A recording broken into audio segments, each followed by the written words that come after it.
ताई म्हटल्या, आजच मी पंकज भोयर यांना भेटले. आम्ही शिक्षण मंत्र्यांशी भेट झाली. खूप गर्दी होती. टक्केवाल्यांचं टप्पा अनुदानाचं काम आम्ही केलं. म्हटलं हा विषय मग आपण बाजूला ठेवताय, हे बरोबर नाही ताई. तुमची जबाबदारी आहे म्हटलं. तुम्ही हा विषय पेटवता ठेवलाय, हा दिवा तुम्ही लावलाय ना, हा दिवा तुमच्या हातानेच विझवू द्या म्हटलं. आता एकदा उतरा यात, या समोर आणि आव्हान करा म्हटलं सगळ्यांना. ताईंना आनंद वाटला तसा. ताई म्हटलं, "ठीक आहे, मी मनावर घेते. आपल्या सगळ्या सहकाऱ्यांना माझं आव्हानच आहे म्हणे, की आपण सगळे येऊ, तिथे जमू, हे निर्णायक आंदोलन करू." म्हणजे आपल्याला आम्ही म्हणजे मी असो, शिरोडकर सर असो, आपले भास्कर देशमुख सर असो, संपत कदम सर असो, आम्हाला पद, खुर्ची याच्यासाठी आम्ही ही संघटना स्थापन केलेली नाही. आपल्याला ही मागणी जी आहे आपली न्याय हक्काची ती पदरात पाडून घ्यायची आहे. मग आपल्याला यासाठी संघटित होणं, एकत्रित येणं, त्यासाठी आम्ही जिथे सांगाल तिथे विनम्र होतो ना, पण एकत्रित या बांधवांनो, सर्वांनी एकत्रित या, हेच आपलं म्हणणं आहे. मला शिरोडकर सरांनी सांगितलं, ताईंशी बोला, ताईंना बोलवा, त्यांना सांगा आणि त्या पद्धतीने त्यांच्याशी खूप सविस्तर चर्चा झालेली आहे. त्या पण 6 तारखेला असतील, ते सहकाऱ्यांना सांगतील. म्हात्रे सर आपण पण बोला ताईंशी, आपला संवाद सुरू असतो गजाननजी. बघा, आपण जास्तीत जास्त रायगडमधले आपण जेवढा हा पश्चिम महाराष्ट्राचा जो भाग आहे, जो मुंबईला खूप जवळ आहे, आपली संख्या फार निर्णायक असणार आहे या 6 तारखेच्या आंदोलनामध्ये. सिंधुदुर्ग म्हणजे काय, नाशिक, जळगाव, धुळ्याच्या लोकांना तरी एक वेळेला मुंबई सोपं आहे, पण सिंधुदुर्ग पासून चोडणकर सर एवढी गँग घेऊन येतात, किती कौतुकास्पद गोष्ट आहे. आपले इतर सहकारी पण एवढ्या मोठ्या संख्येने जर आले, एक दिवसाचं जरी आंदोलन असेल, तरी ही संख्या, हा संघर्ष जर दाखवला नाही, तर ते त्रिसदस्यीय बेंचवर जे काही अडून बसलेलं आहे ना घोडं, ते सगळ्या चाव्या सरकारच्या ताब्यात आहेत. आता आपले जे काही न्यायविधीचे प्रमुख सर आहेत गजाननजी, त्यांनी तर आता सांगितलं की हे सगळं सरकारचे डावपेच आहेत, की कोर्टाची तारीख पे तारीख, तारीख पे तारीख लांबवायची. वित्त असेल, न्याय असेल, सगळ्या मुख्यमंत्र्यांनी चाव्या आज स्वतःकडेच ठेवलेल्या आहेत. म्हणून संघर्ष दाखवल्याशिवाय तिथल्या गोष्टी हलणार नाही. म्हणून जास्तीत जास्त संख्येने, मोठ्या संख्येने कटोरा घेऊन त्या ठिकाणी आपल्याला जमायचंय. आपण त्यासाठीच या कॉर्नर कॉर्नर मीटिंग घेतोय. म्हणून माझी सर्व बांधवांना पुनश्च एकदा कळकळीची विनंती आहे. जे जॉबमध्ये असतील त्यांनाही विनंती आहे. निवृत्त आहेत ते तर बिचारे येतातच, अगदी थंडीमध्ये कुडकुडत येतात. त्यांना काकासाहेब आणि सर्व टीम, असं एक आंदोलन गेलं नाही की ते हजर राहिले नाही. मग ताईंचं असो का दादाचं असो, त्यांना तो विषय नाही त्यांच्याकडे. आपलं आंदोलन आहे, आपली मागणी आहे, आपण गेलं पाहिजे. हा इतका प्रांजळ आणि प्रामाणिक विचार या मंडळींनी ठेवलेला आहे आणि ते उपस्थित असतात. त्यांचा हेवा करा बंधूंनो. आपण भीक मागत नाही, आपला हा हक्क आहे. भीक मागो हा शब्द शासनाला लाज वाटावी, शरम वाटावी, यासाठी आपण या अशा पद्धतीचं हे आंदोलन कमीत कमी इथे तरी त्या निर्लज्ज शासनाला लाज वाटेल यासाठी हे आंदोलन आयोजित केलेलं आहे. धन्यवाद. मोठ्या संख्येने माझा आवाज आला की नाही मला माहित नाही. धन्यवाद. हो, आला सर, आवाज येत होता. छान येतो. हो, छान. आपल्या संघटनेचे कार्याध्यक्ष आदरणीय प्राध्यापक योगेश्वर निकम सर, आपण आपल्या या संघटनेसाठी असणारं योगदान निश्चितच भरीव आहे आणि आपण अध्यक्षांच्या सूचनेनुसार आदरणीय संगीताताई शिंदे यांच्याशी संपर्क केला आणि आपला विषय हा तडीस कशा प्रकारे नेता येईल याविषयी पोटतिडकीने आपण संघटनेच्या माध्यमातून त्यांच्याशी बोललात, तर खरोखरच आपलं हे जे काही नेतृत्व आहे नक्कीच आम्हाला प्रेरणादायी ठरणार आहे. आणि आपल्या संघटनेमध्ये जर संगीताताई सहभागी झालात तर नक्कीच आपल्या या संघटनेला अधिक मजबूती येईल आणि आपण नक्कीच यशस्वी होऊ. कारण की आपण मागे पाहिलं की 4 महिने 11 दिवस आपलं जो काही आंदोलन चाललं ते अतिशय सक्रिय आणि खरोखरच शासनाने दखल घ्यावी अशा पद्धतीचं आंदोलन होतं. परंतु काही आता त्याच्यामध्ये काही आपल्याला आपल्या पदरी पडलं नाही. परंतु पुन्हा नव्या जोमानं त्यांना आपण जी काही विनवणी केलेली आहे, निश्चितच त्यांच्यामुळे आपल्या संघटनेला बळ येईल आणि कुठेतरी आपल्याला या संघटनेच्या माध्यमातून किंवा त्यांच्या माध्यमातून आपल्या पदरी काहीतरी पाडून घेता येईल अशी एक आशा घेऊन आपण या आंदोलनामध्ये उतरूया. निश्चित आपले विचार या ठिकाणी व्यक्त केले त्याबद्दल संघटनेच्या वतीने आपले देखील मनपूर्वक धन्यवाद.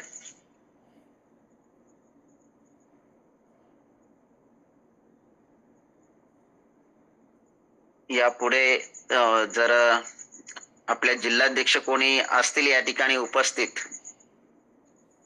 मला असं वाटतंय रत्नागिरीचे जिल्हाध्यक्ष जर असतील भडंगे सर, तर आपण आपले विचार या ठिकाणी व्यक्त करावेत.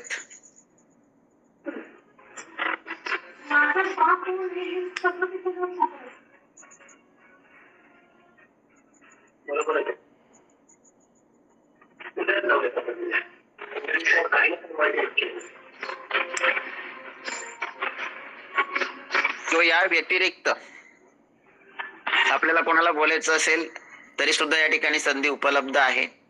आपण आपले विचार उत्स्फूर्तपणे या ठिकाणी मांडावेत.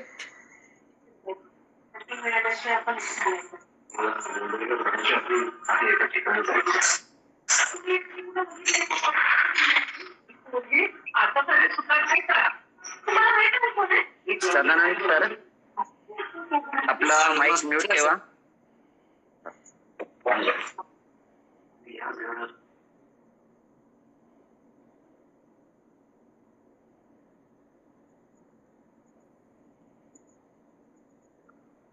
हा बोला डॉक्टर सर, बोला की.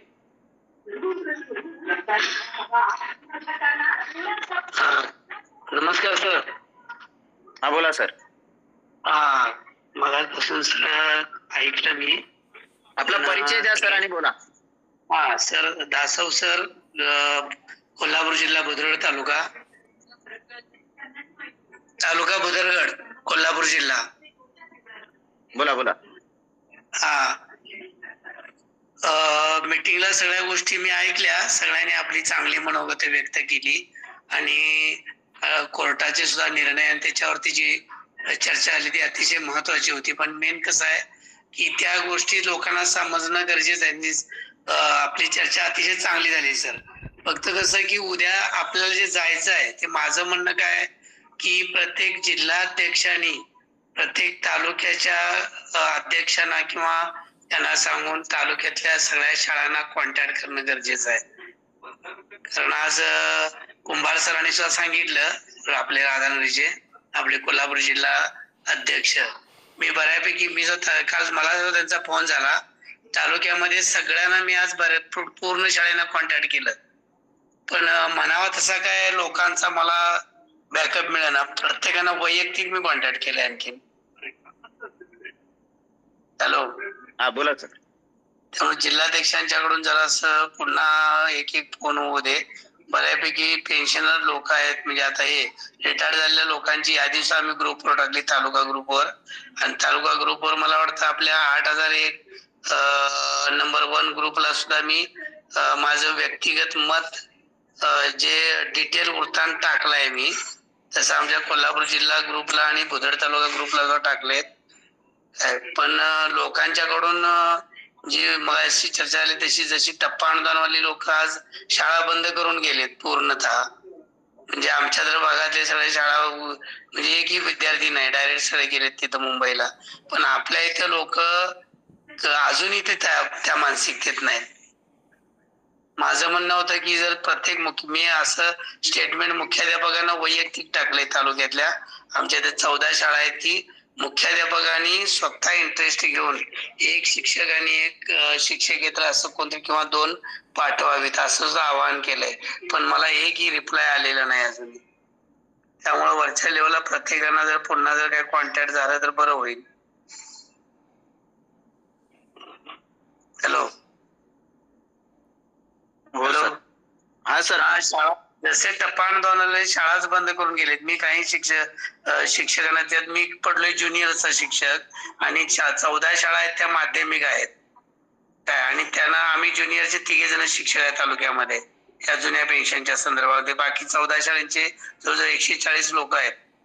आणि मी प्रत्येकानं सांगितलं की जसं टप्पा अनुदानवाले शाळा बंद करून म्हणजे एकही विद्यार्थी नाही, बंदच करून सगळे गेलेत, तसं एक दिवस जायला काय हरकत आहे असं सुद्धा मी आज डिटेल वृत्तांत टाकला. मी स्टेटमेंट टाकलं सगळं. फक्त काय थम्स दाखवतात. त्याच्यात आपले रिटायर झाले राजगिरी सरांनी तेवढं अतिशय उत्कृष्ट लिखाण आपलं पोट तिडकीनं मत मांडलं म्हणून मला फोन केला. राजेश सर आणि कदम सर, बाकी कुणी हे केलेलं नाही. मी प्रत्येकानं आणि वैयक्तिक टाकले. त्यामुळे जर तसं आपण पुन्हा मुख्याध्यापकांना जर हे केलं तर बरं होईल. म्हणजे जिल्हा लेवलवरून तालुका लेवलला सांगून तालुक्याच्या प्रत्येक अध्यक्षाने जर मुख्याध्यापकांना कळवणं गरजेचं आहे. कारण आज ती टप्पा अनुदानावाले जर शाळा बंद करून जातात तर आम्हाला लोकांना शाळा बंद करून जायला काय हरकत आहे? अगदी बरोबर आहे. शाळा बंद राहू दे, पण 2-2 प्रत्येक ठिकाणीतून आले तरी चालतंय. त्यांना मी एवढं टाकलं की शाळा जरूर महत्वाची आहे, पण आपलं जीवन सुद्धा महत्वाचं आहे, आपलं भविष्य महत्वाचं आहे, एवढं सगळं मी त्याच्यामध्ये लिहिलंय. त्यामुळं जर जिल्हा लेवलवरून तालुक्याला जर प्रत्येकानं पुन्हा वरच्या लेवलवरून जर फोन आले तर मला वाटतं बरं होईल. बरोबर आहे अगदी सर. कसं आहे, आज टप्पा अनुदान जे आहेत ते टप्प्यावरती आहेत आणि त्यांची अशी अपेक्षा आहे की आम्हाला पुढचा टप्पा मिळावा ह्या, आणि त्यामुळे पोटतिडकीने सक्रिय सहभाग त्यांचा असतो. हा, सक्रिय सहभाग असतो. मी एवढं स्टेटमेंट टाकलंय सर की म्हटलं आज शेवटचा पगार घेऊन जे रिटायर्ड झालेले लोक आहेत ज्यांना परतचा पगार मिळाला नाही त्यांची शोकांतिका त्याच्या घरी जाऊन परिस्थिती बघून या, नंतर निर्णय तुम्ही घ्या या आंदोलनाला यायचं काय नाही, एवढ्यापर्यंत मी त्याच्यामध्ये लिहिलंय. आणि रिटायर्ड झालेले राजगिरे सर, कदम सर यांनी मला म्हटलं सर जबरदस्त तुम्ही विचारपूर्वक सगळं लिखाण केलं, एवढं मला त्यांनी सांगितलं. पण जे आता प्रत्यक्षात कार्यात आहेत त्यांचा एकाच सुद्धा फोन नाही. बरोबर आहे अगदी सर. कसं आहे, गरज ही शोधाची जननी आहे. त्यांना गरज आहे की पुढचा टप्पा मिळावा. आपली परिस्थिती अशी आहे की आपण 100% काम करतोय आणि आपल्याला सध्या पेन्शनची गरज नाहीये. आणि त्यामुळे गरज नाही असं नाही, गरज नाही असं नाही. आज त्यांना पैसे महिन्याचे यायला लागलेत निवांतपणे, त्यामुळे त्यांना भविष्यात आपल्याला ही शोकांतिका येईल याची जाणीव नाही आहे. हा, तेच अर्थातच ते की आज आपलं चाललंय ना, ठीक आहे, उद्याचं उद्या बघू, या आशेवरती त्यांचं चाललेलं आणि त्यामुळेच सक्रिय सहभाग नाहीये. मी एवढं लिहिलंय की कोण तर करल आणि आपल्याला मिळेल, त्या आविर्भावात राहू नका, तिथं मॉब झाल्याशिवाय आपल्याला मिळणार नाही. बरोबर. शिरोडकर सरांनी ते वाचलं असेल, शिरोडकर सरांनी मी टाकलेलं. चालेल. त्यामुळं काय नियोजन लावायचं बघा जिल्हा लेवलवरून. कारण आज नुसतं आंदोलनाला आम्ही तयारच आहोत, आम्ही तर काय येणारच आहे सोडा. राजेरी सर आम्ही ठरवलंय 2-4 जण, पण मला वाटतं की काहीतरी वरच्या लेवलला यंत्रणा करून सगळ्यांना प्रभावित करणं खूप गरजेचं आहे आता.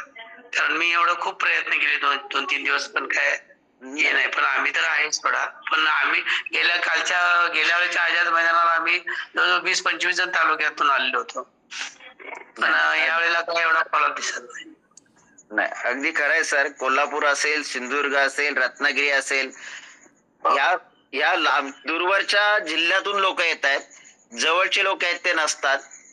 अगदी आमच्या रायगड जिल्ह्याच्या बाबतीमध्ये जरी बोलायचं झालं तरी माझे पर्सनली फोन असतात प्रत्येकाला, पण एक मानसिकता असते प्रत्येकाची येण्याची.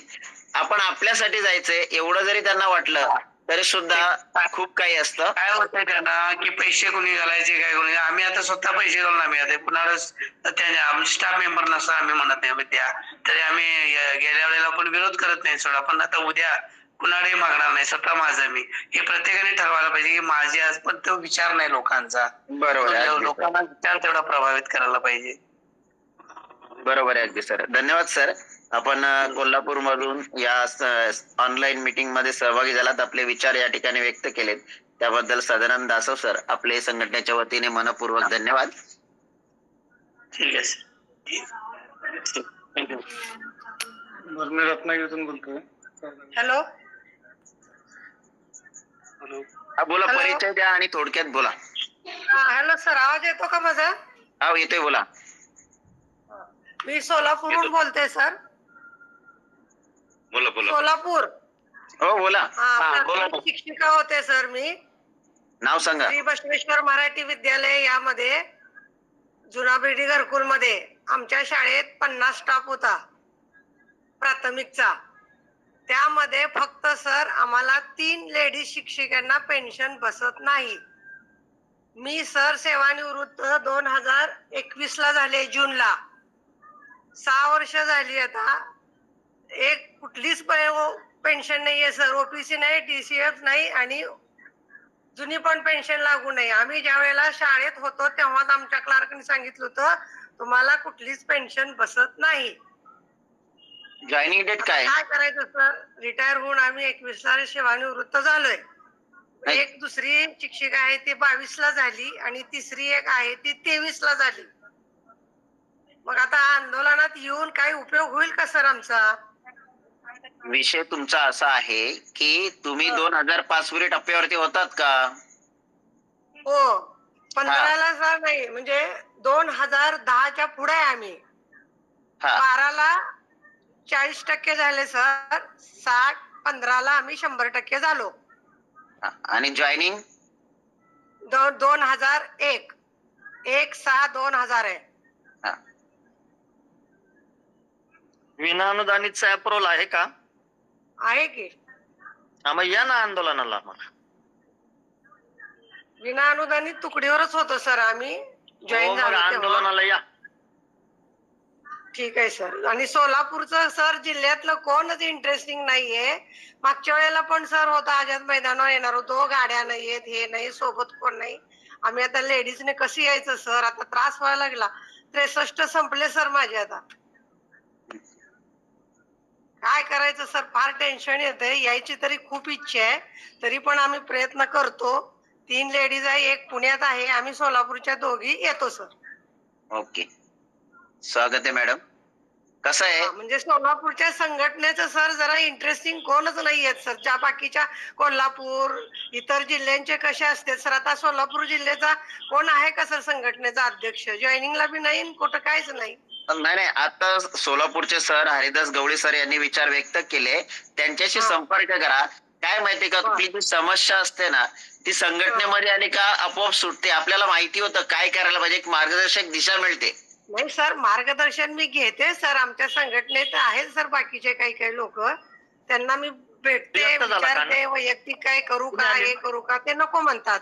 संघटनेमार्फत जाऊ आपण. बरं, तुम्हाला हरिदास गवळी सर आहेत ना, हे मार्गदर्शन करतील, त्यांच्याशी संपर्क करा.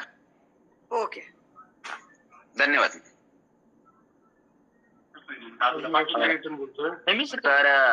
तर जवळजवळ आपला 8ला मीटिंग सुरू झाली, दुपारी ना 1.5 तास झालेला आहे. गेलोच का जास्त नाही. सौदागर सर, आपल्याला काय बोलायचंय का?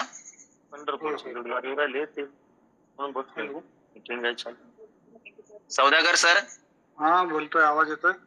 आपले विचार व्यक्त करायचे असतील तर विचार थोडक्यात व्यक्त करा, कारण आता 1.5 तास झालेला आहे जवळजवळ मीटिंग. हो हो, मी काय म्हणतोय, आतापर्यंत जे आंदोलन झाले, आंदोलनामध्ये बऱ्याचशा लोकांचे आवाज येत नाही. आवाज येतो आता. हा, बोलत जोरात. हा, तर आता रत्नागिरी जिल्ह्यातून काय एकही तयार आहे असं मला कुठं दिसलं नाही. नाही, रत्नागिरीचा मेंबरच कोणी आता विचार व्यक्त केले नाही, तुम्हीच पहिल्यांदा. म्हणूनच मी बोलतोय, रत्नागिरी जिल्ह्याला का अशी अवकाळ प्राप्त झाली अचानकच?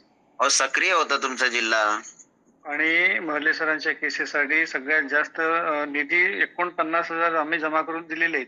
आता पूर्णपणे विसंबून महले सरांच्या वर राहत आहे. बाकीची संघटना, आता आपली संघटना आहे ही, महले सरांना का पण सपोर्ट करत नाही का? करतोय. मग आंदोलनाला जेव्हा एक अध्यक्षांनी आवाहन केलेलं आहे राज्याच्या, मग काहीतरी मीटिंग घेऊन यायला नको का?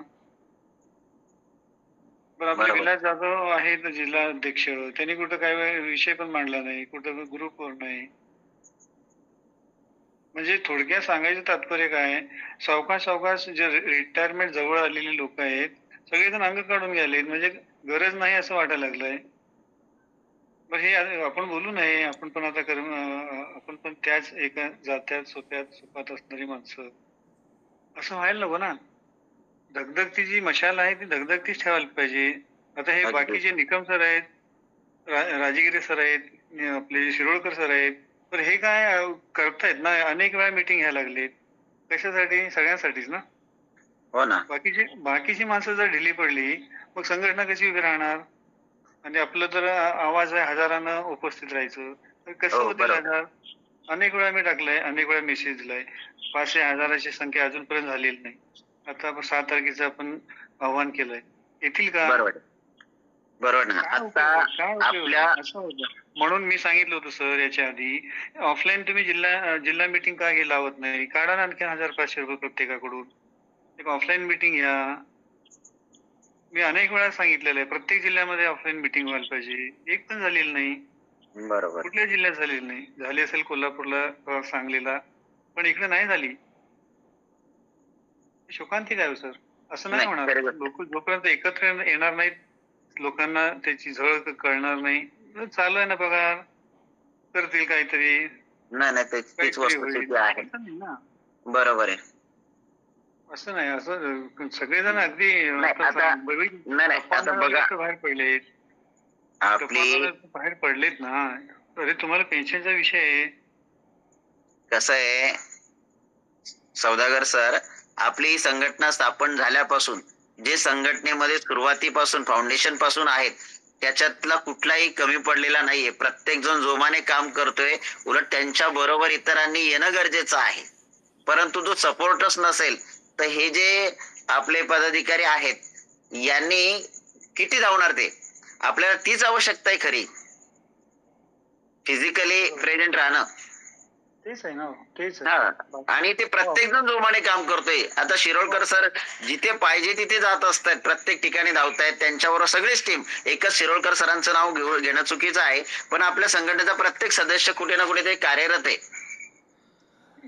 बरोबर. नाही पण कसं, अशा जेव्हा आव्हान केलं जातं राज्यातून, तर सगळेजण एकत्र यायला नको का एक दिवस? तेच आहे ना. आता आपले हे जेवढे जिल्हे होते त्याच्यातील सदस्य संख्या म्हटली तर एक 50-55 पर्यंतच झाली आज. मग 5 जिल्ह्यामध्ये 50-55 म्हणजे कशी मग, हे होईल? हा, ही वस्तुस्थिती आहे. त्यामुळे नाही होणार होतं. प्रत्येकाने मनावरती घेणं गरजेचं आहे, एवढंच फक्त म्हणायचं आहे. घ्यायला पाहिजे. हम्म. जोपर्यंत घेत नाही तोपर्यंत ही अशीच अवस्था असणार आहे. बरोबर. कोण तुमचा विचार करणार नाही. आणि असेच काही रिटायर होऊन जातील. शासनाला हेच अपेक्षित आहे सर. लोकांनी हा विषय विसरले पाहिजे. याला लोकांना एकत्र येऊ लोकांनी द्यायचं आता हे लक्ष नाहीये. येऊ नये. शासनाला हा. हेच अपेक्षित आहे. म्हणून हे तेच आपण त्रिसदस्यीय करतोय. बेंचचा निकाल लागत नाही तोपर्यंत आम्हाला देता येत नाही, असं मुद्दाम आडसरच शासनाने करून ठेवलेला आहे. आणि जेणेकरून लोकांनाही वाटलं पाहिजे की जे काही होणार आहे ते कोर्टातूनच होणार आहे. मग काय जायची गरज आहे? मग कशाला इतक्या वेळेला आंदोलनं झाली? काय निष्पन्न झालं? असा लोकांचा जो भ्रम झालेला आहे. निगेटिव्ह थिंकिंग सुरू झाले. हा, आणि आता नाही का एका मॅडम बोलल्या त्या की मी तिथं आल्यानंतर काही उपयोग होणार आहे का? म्हणजे याचा अर्थ तुम्ही आजपर्यंत कुठल्याच आंदोलनाला आलेले नाही, आणि या आंदोलनाला म्हणतात उपयोग होणार आहे का? तुम्ही जर पहिल्यापासून आले असते तर हा प्रश्न कधीच सुटला असता. कोणी यायला तयार नाही, गर्दी होत नाही, तर आपल्याकडे लक्ष कोण देणार? आपण जोपर्यंत संघर्ष करत राहिलो नाही ना, प्रश्न सुटणार नाही. हे तारीख पे तारीख चालू, तारीख पे तारीख जर थांबवायची असेल, शासनाला लाज वाटायला भाग पाडायचं असेल, तर या निर्णायक आंदोलनाला गर्दी झाली पाहिजे. आपल्या मध्ये मी जरा थांबवतोय. आपल्या संघटनेचे सहसचिव श्री सुनील कांबळे सर यांना विनंती करतो की आपण आपलं मार्गदर्शकपर विचार व्यक्त करावेत. महाराष्ट्र राज्य पेन्शनग्रस्त शिक्षकेतर संघटना, या संघटनाचे अध्यक्ष आदरणीय शिरोळकर सर, उपाध्यक्ष कदम सर, कार्याध्यक्ष निकम सर, त्याचबरोबर ज्यांच्या माध्यमातून आज आपण ही ऑनलाईन मीटिंग आज सादर करतोय ते अनिलजी बडेकर सर, त्याचबरोबर मगाशी ज्यांनी आपल्याला मार्गदर्शन केलं दासव सर, म्हात्रे सर आणि इतर सर्व मंडळी, मगाच्या मॅडम सरोजिनी माने मॅडम, या सर्वांचं मनोगत ऐकत असताना आता सौदागर सरांनी सुद्धा जो मुद्दा उपस्थित केला की आपली संख्या हळूहळू कमी होत चाललेली, तर खरंच निकुंज सरांनी जर सांगितलं त्या पद्धतीनंच जरी संख्या आता कमी होत असली तरी आपण सर्वांनी परत, अजून आपल्याकडं आज 2 तारीख आहे, अजून आपल्याकडे 3 दिवस आहेत, प्रत्येकाने जर प्रत्येकाला फोन करत राहिलं तर 100% आपल्याला जो काय अपेक्षित आहे पीक मागो आंदोलनासाठी, तर तो 100% त्या ठिकाणी येईल. हे करत असताना मी जरा थोडस मागं जाईन. 6 महिन्यापूर्वी सुद्धा ज्यावेळेला आपण कोर्टाच्या माध्यमातून, ज्यावेळेला आपल्या संघटनेच्या माध्यमातून कोर्टाकडे जाण्याचा ज्यावेळेला आपला विचार चालू होता, त्यावेळेला सुद्धा मी बोललो होतो, म्हणजे मी विरोध केला होता की आपण जो संघर्षाचा मार्ग निवडलाय तो मार्ग आपण त्याच मार्गावर चाललं पाहिजे. आपणच आपल्या माणसांना जर तिकडे वळवा लागलो तर आता सांगितल्याप्रमाणे ही संख्या हळूहळू कमी होणार आहे. कारण लोकांच्या डोक्यात काय, आज मला 1,00,000 रुपये पगार आहे, मला 1,000 रुपये द्यायला काहीच अडचण नाही. 1,000 रुपये द्यायचा आणि व्हॉट्सअपला स्क्रीनशॉट टाकायचा, विषय संपला. तुमचं तुम्ही बघा, आम्ही घरात आहे. आणि ही सवय जे काय पहिल्या 1.5-2 वर्षामध्ये आपल्या संघटनेचा जो काय रेटा होता, तो रेटा फक्त संघर्ष आणि आंदोलनावर होता. आणि ते आंदोलन आपण हळू थोडस कुठेतरी आपलं वळलं आणि ते वळल्यानंतर मग आपल्या माध्यमातून सुद्धा फक्त आपण निधी पुरवायचं काम केलं. आणि त्याच्यामुळं आज आपल्या या 5 जिल्ह्यातली अवस्था अशी झाली आहे. कारण आपल्या महाराष्ट्रामधले हे 5 जिल्हे सदन आहेत, पैसा भरपूर आहे आपल्याकडे, आणि हजार मागले तरी आपण देऊ, पण आपण आंदोलनाने येणार नाही, अशी आपली भूमिका आहे. आणि म्हणून आजच आपणच पेरलेल्या मतांमधून किंवा आपणच पेरलेल्या विचारांमधून अडचणी द्यायला बोलले की काय, याचा सुद्धा आपल्याला ह्या आंदोलनाच्या वतीनं किंवा माध्यमातून, आजच्या मिटिंगच्या माध्यमातून 100% अध्यक्ष साहेब याचा सुद्धा जरूर विचार व्हावा. कारण आपण म्हणायला लागलोय की मगाशी शिंदे आपल्या संगीताताईंचं पण आपण उदाहरण दिलं की त्यांच्या हाताने आपण आनंददायी मशाल जी पेटवलेली आहे पेन्शन रुपी, ती त्यांच्याच हाताने विझवावी आणि आपल्याला पेन्शन मिळावी. 100% आम्हालाही आनंद आहे किंवा सगळ्यालाच आनंद आहे. परंतु हे जर सगळ्यांनी ठरवलं तर होणार आहे. आणि त्यासाठी आपल्याला परत आंदोलनच करावं लागतील सर. कारण सगळ्यांनी खंडेराव जगदाळे सरांचं उदाहरण दिलं. सर ते शिरोळकर सरांच्या गावचे जगदाळे सर आहेत. सरांना माहिती आहे की सर काय काम करतात, कशी संघटना चालवतात. आणि गेली 15 दिवस ते शाळेमध्ये नाहीत सर. मी स्वतः फोन असतोय, रोज भेटतोय, कायमस्वरूपी भेटतोय. आणि आंदोलन केल्याशिवाय मिळत नाही. आपला विषय असा झालाय, आपण आंदोलन करण्यासाठी संघटना निर्माण केली. थोडस माझं जरी म्हणजे जरा कुठंतरी लागत असेल तर दिलगिरी व्यक्त करतो, परंतु माझा स्पष्ट म्हणणं आहे, आपण पेन्शन मिळवण्यासाठी आंदोलन करण्यासाठी संघटना निर्माण केली. परंतु आपण हळूहळू कुठेतरी सुप्रीम कोर्टाच्या पाठीमागे चालू की काय, अशी शंका मी 6 महिन्यापूर्वीच व्यक्त केली होती. आणि आता ते थोड्या अर्थाने व्हायला लागल्या, कारण आपली माणसं कमी व्हायला लागल्यात. आणि म्हणून आपल्याला आंदोलनच केली पाहिजेत. महात्मा गांधींनी फक्त आंदोलन करूनच देशात स्वातंत्र्य मिळवलं.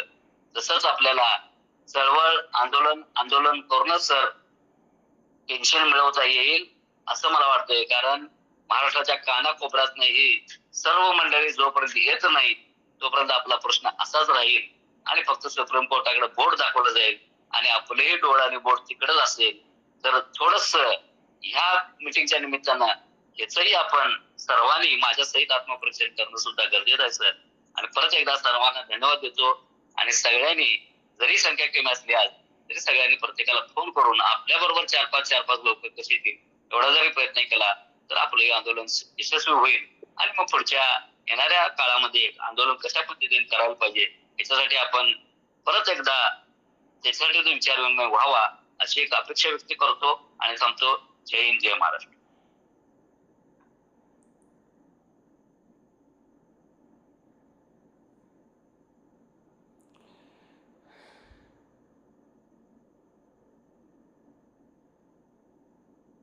सर आवाज येत नाही. आवाज माईक बंद सर, तुमचा माईक बंद आहे. Sorry sir.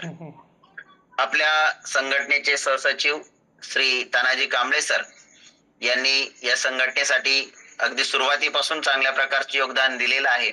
आणि आज देखील आपल्याला या संघटनेसाठी आपल्या प्रत्येकाची कशी आवश्यकता आहे, प्रत्येकाने कशा प्रकारे सक्रिय होणं गरजेचं आहे असे विचार या ठिकाणी व्यक्त केले. त्याबद्दल त्यांचं देखील या ठिकाणी आभार व्यक्त करतो. आणि मला तर असं वाटतं की आता आपले अध्यक्षीय विचार या ठिकाणी शिरोळकर सरांनी व्यक्त करावेत.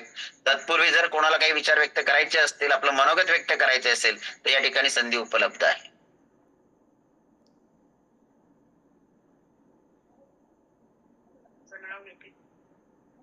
शिरोळकर सर बोला. हा सर.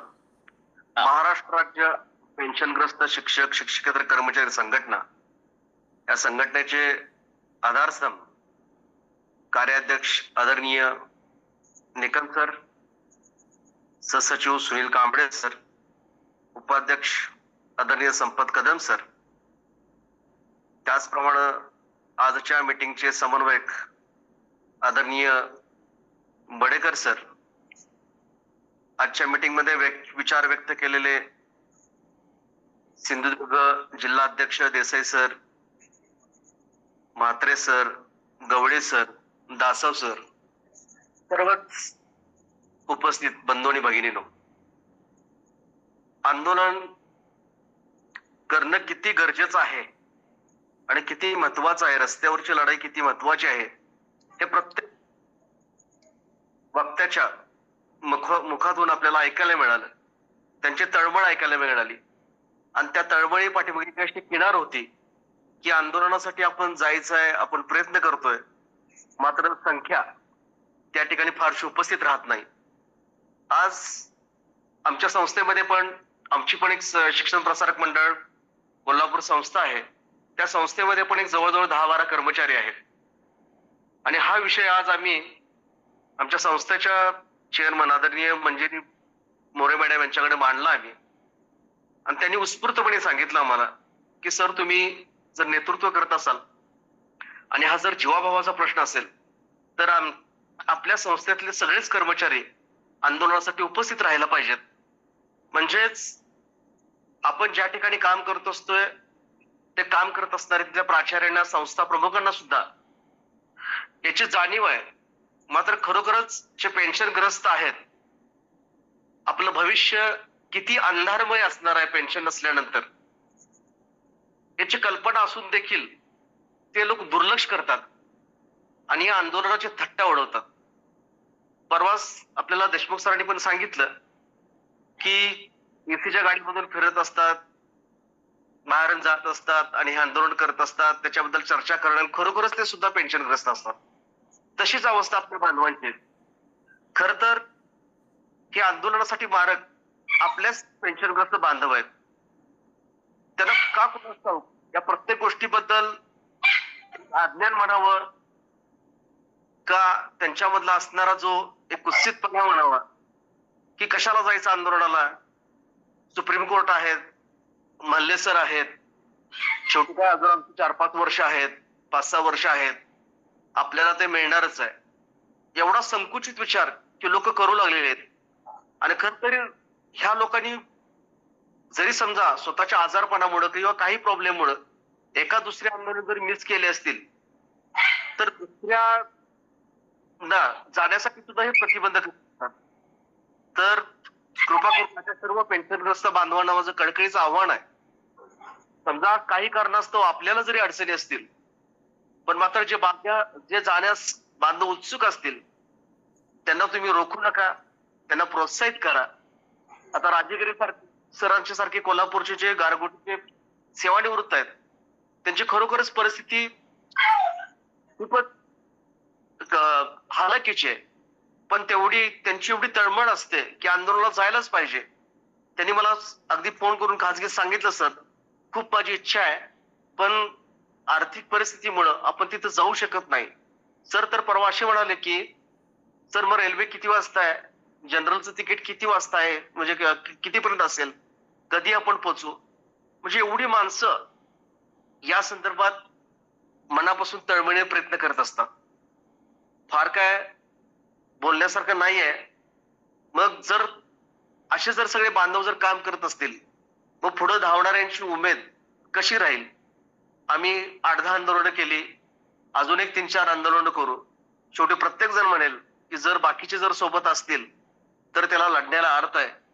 नाहीतर काय, शेवटी आमच्या खरोखरच कोर कमिटीचे सदस्य आहेत, त्यांना खरोखर धन्यवाद देऊ वाटतात की जेव्हा आपण मीटिंगचा कॉल करतो, आंदोलनाचा कॉल करतो, तेव्हा ही जी मंडळी आहेत ती मंडळी अगदी खांद्याला खांदा लावून किंबहुना आमच्यापेक्षा 1000 पावलं पुढे टाकून ते तयार असतात.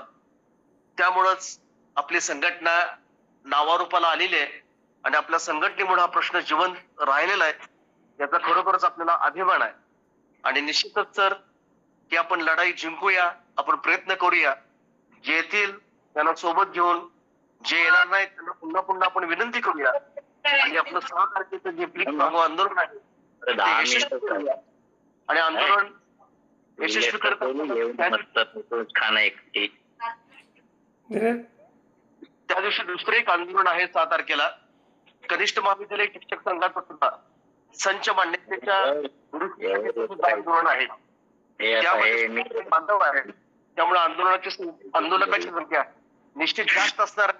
आपलं आंदोलन पाठीमागच्या आंदोलनापेक्षा निश्चित मोठं होणार आहे आणि त्यामुळं कुणीही मनात किंतु परंतु न ठेवता या आंदोलनासाठी उपस्थित राहावं.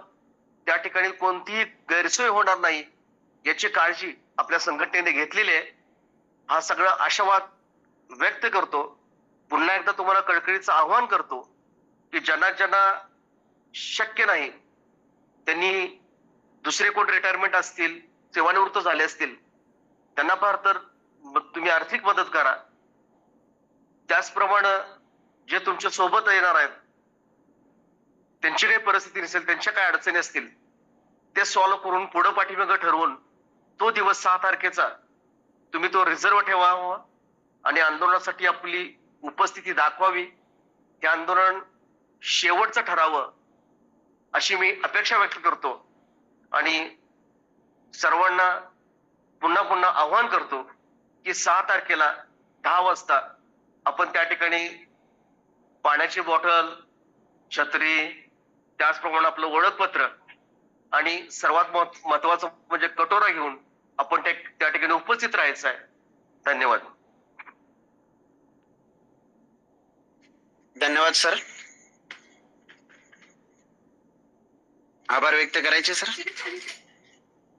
हा करा सर.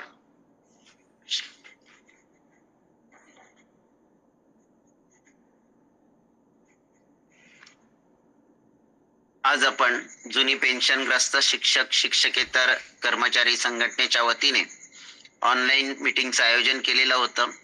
विशेषतः सोमवार दिनांक 6 जुलै 2026 रोजी आपल्या संघटनेच्या वतीनं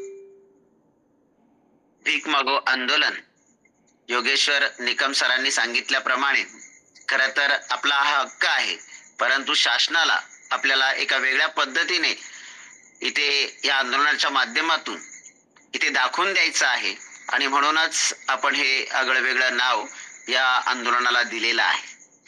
अशा या पार्श्वभूमीवरती, या आंदोलनाच्या पार्श्वभूमीवरती आज आयोजित केलेल्या या ऑनलाईन मीटिंग मध्ये आपल्या संघटनेचे अध्यक्ष सन्माननीय विजयजी शिरोळकर सर यांनी या सभेचं अध्यक्षस्थान भूषवलं आणि अध्यक्षीय विचार या ठिकाणी